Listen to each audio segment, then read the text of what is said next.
So, servus, grüß euch und habe die Ehre. Ich bin die Feldwalzen und sage euch heute ein neues Video zu Division 2. Heute hinter mir mein Kuchel, da fühle ich mich wohl, da kann ich so sein, wie ich bin. Ich hab gesagt, ja, die Versteuerei, die taugt nix. Ich bin ja so, wie ich bin, wenn es auch nicht taugt, ja, bitteschön. Dann soll er mich gleich ausschalten wieder, gell? Also ausschalten, weg. So, na, Schmarrn beiseite. Also, heute ein Patriotenbild, wie man im Thumbnail gesehen hat, ersichtlich ist. Ähm, ja, mir hat das Spaß gemacht, das Ding. Schaut es euch an, meldet euch bei mir im Discord, spielen wir miteinander, bleibt mich freuen. Um jeden, der wo mit uns da durch die Open World durcheiern möchte, ja. Und ja, das jetzt einmal dazu, dann nicht lang gelabert. Und da ich sagen, schauen wir uns das Bild an und packen wir's. Alter Schwede! Was ist das Ding, da fliegt noch eins. Was ist das Schüttel weg? So, jetzt dann wir mal weiter mit dem Bild. Das Bild ist durch Zufall entstanden, weil man gedacht habe, ja, mit sowas spielt fast keiner. Und mir hat das Spaß gemacht ohne Ende. Also die fliegen durch die Luft wie eine Sau. So, das Bild schaut wie folgt aus. 4 Teile, Patriot, wahrer Patriot, ein Teil Stahlwerk-Rucksack und dann die Petrov Defense Group Weste mit Vernichten drauf. Ich habe das ganze Ding gespielt mit der Pestilenz. Wenn man jetzt die Weste tauschen würde und mit der St. Elmo Löwer spielt, geht das auch wunderbar. Zweitwaffe und Drittwaffe, also da kann ja jeder rein, da was er lustig ist. Eigentlich, Hauptsache das Set spielt man. Wenn man halt die St. Elmo hernimmt, sollte man da andere Westen rein da. Wir nachschauen, die Ferris Group. Ähm, ja, dazu halt dann schon sehr empfehlen. Das einzige. Oder mit der Oroboro. Ähm, Habe ich nicht probiert, aber kann ich mir auch ganz gut vorstellen.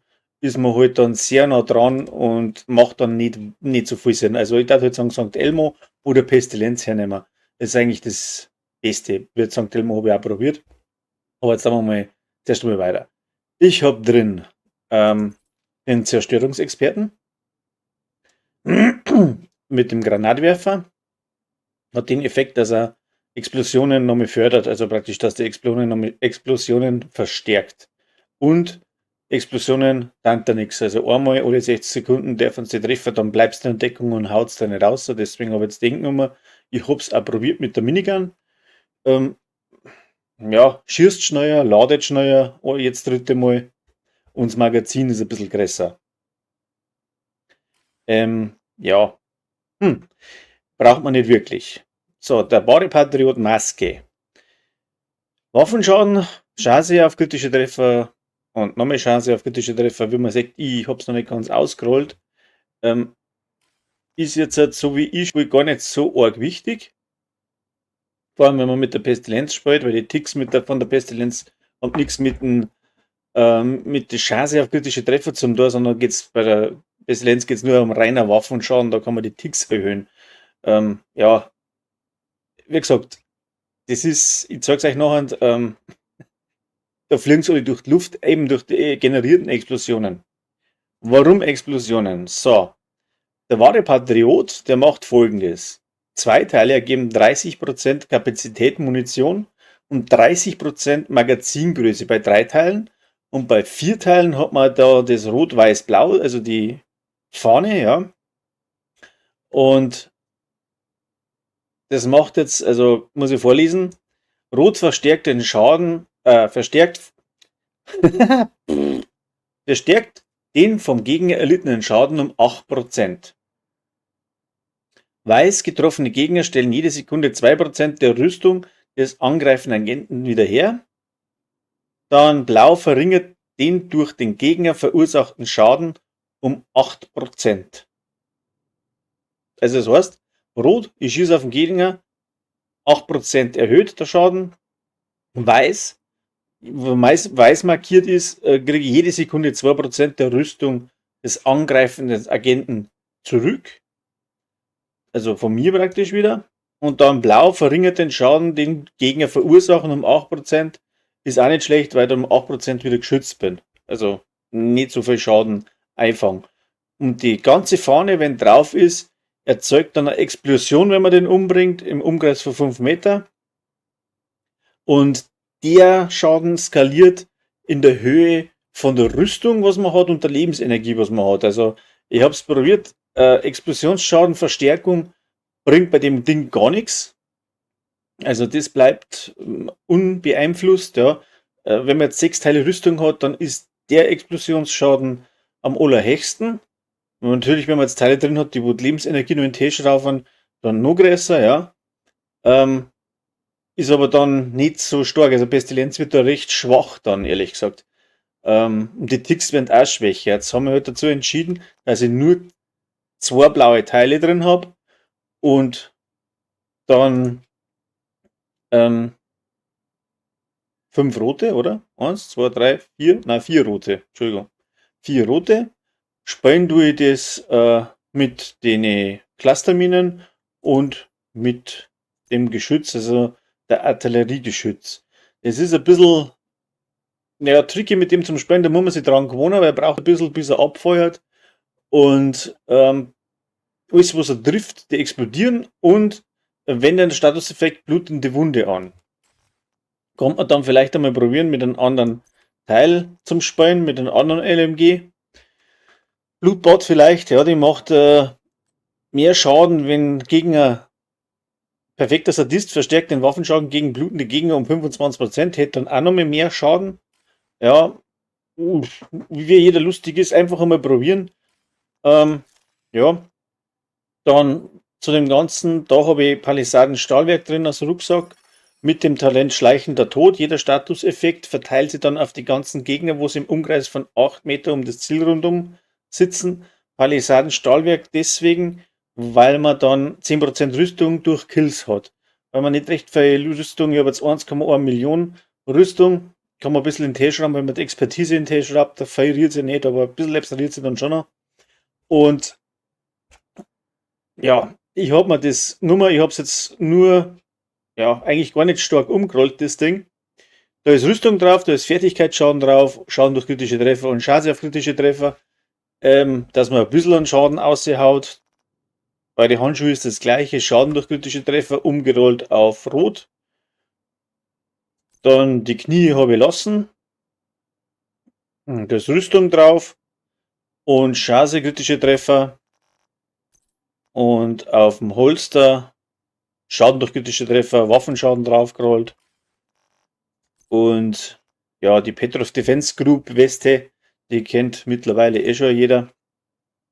Die verstärkt den LMG-Schaden nochmal um 10%. Und ja, vernichtend habe ich auch drauf, dass der Waffenschaden ein bisschen höher wird. Da haben wir mal 25% Maximum mehr Waffenschaden.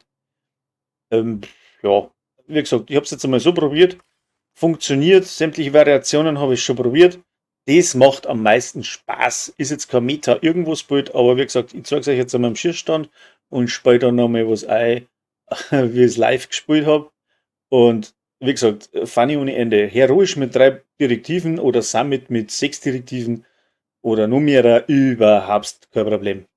In der Gruppe auch recht gut. Wo ich mir jetzt nicht ganz sicher bin, das kannst du mir vielleicht in die Kommentare schreiben, ob der Buff, den wo jetzt praktisch da auftragt, ob die Fahne, ob die für andere auch zählt, ob da der Schaden auch erhöht wird oder nicht. Aber ich denke nicht, aber belehrt mich eines Besseren. Schreibt es uns einfach rein. So, dann glaube ich, habe ich alles durch. Weil, ja, Linkshänder, wenn man Granaten wirft, dann verstärkt die dann nochmal einen Schaden durchs Talent, was drauf hat. Ja, perfekter Vorschlaghammer. Da müsste man aber nicht die Streuminen, mit denen funktioniert es nicht. Normale Granaten rein da mit einem normalen Granaten hinschmeißen. Ist auch recht lustig, weil ja der Schaden, Explosionsschaden doch erhöht ist, auch ein bisschen. Wenn jetzt einer sagt, ja, warum erhöhst du nicht den ganzen Schaden? Es gangert jetzt mit Empress-Teilen oder mit Gruppo Sombra 2 Teile. Wenn jetzt die beide jetzt ein Gruppo Sombra drin habe, dann habe ich 20% Explosionsschaden höher. Ja, da müsste man auf die Weste, aber dann unzerbrechlich auf da und dann machst du fast keinen Schaden mehr. Also probiert es einfach umeinander. So muss ich sagen, passt es mir jetzt am besten. Und ja, das war jetzt einmal dazu. Einmal ein bisschen konfus erklärt heute einmal. Aber was soll man jetzt da groß sagen? 4 Teile Patriot, ein Teil Providence Defense Group oder wie das Ding heißt, und einmal Palisaden Stahlwerk, das einzige, was ich wirklich gescheit lesen kann, gell? Palisaden Stahlwerk. Das geht ganz einfach. Warum nicht mehr? Ja, dann haben wir durch soweit, ne? Jetzt hupfe ich dann ein wenig in das Teil daher. Schieß ständig. Steht jetzt auf schwer. Ich spiele jetzt wieder so, dass ich zuerst die ganzen Dinger da markiere oder versuche zu markieren, dass die Fahne da komplett überall ein wenig so drauf ist. So, ein wenig verteilen. So, jetzt rennt die Pest runter. Hoppla. Bam. Dann haben sie blutende Wunde drauf. Schmeiße da noch mal ein bisschen was. Und dann macht es ein Feuerwerk. Und alle liegt. Natürlich bleiben sie jetzt im Spiel nicht so stark stehen wie jetzt die. Aber wenn man es ein wenig timet, dann macht es schon richtig Spaß. Jetzt haut man mein Bildschirm schon wieder auf die Trage. So, da. Dann guckst du, wirfst du. Geht nicht, jetzt geht.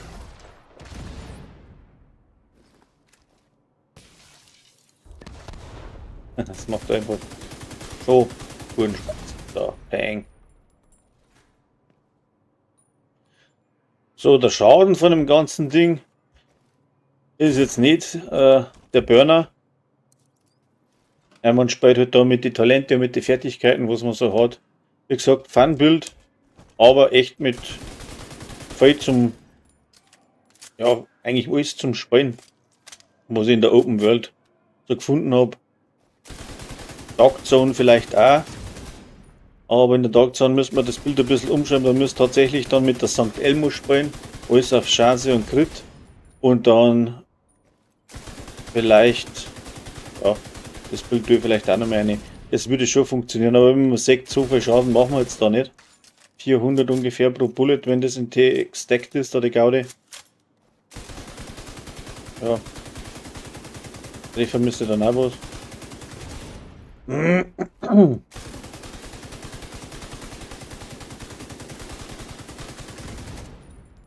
Benannte. Oder Elite. Was haben wir da noch? Unverwundbar, ja, da sieht man es vielleicht am besten.